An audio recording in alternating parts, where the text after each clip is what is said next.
Hi, this is Elsa P. With Saturn and Libra, many people are trying to solve their relationship problems. They may feel hapless. That's the Saturn word in love. I thought I'd come on here with Venus and Mars tightly conjunct in Scorpio and talk about psychological patterns in relationships. I'm talking about people who pick the same kind of partner over and over and over again and suffer the same kind of fate.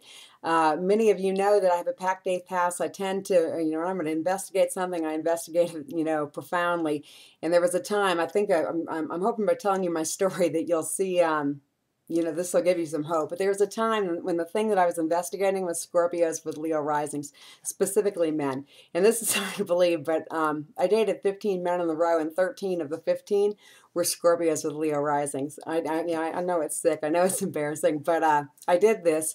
15 or 20 years ago. And at the time, my sister Annalisa is also an astrologer, and I would call her, with the chart, and she said, don't tell me it's another Scorpio with a Leo rising. And don't tell me also that Pluto is conjunct the Leo rising and squaring that sun, and I just kept doing it and doing it and doing it.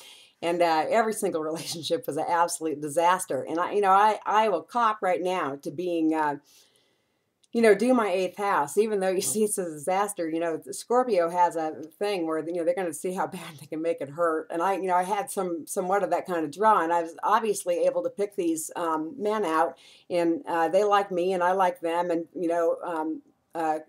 it ended just horribly every single time. And what finally happened, the 13th Scorpio man with a Leo rising, is I really got burned. I mean, I got really hurt, and it's like I got to cure this addiction or whatever it is I've developed here. And so I decided to do that, and I didn't really, know how, because everyone I talked to was a Scorpio with a Leo rising. Every man, I was attracting them. But I'll tell you exactly what happened. I decided no matter what, no matter how compelling, no matter how, dark the hair and how tasty the morsel, when I met a Scorpio with a Leo rising, I was going to say no.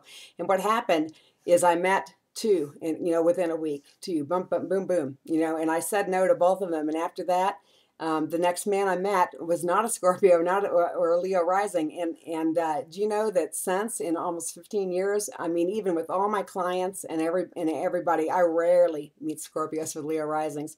And here's the key, here's the key.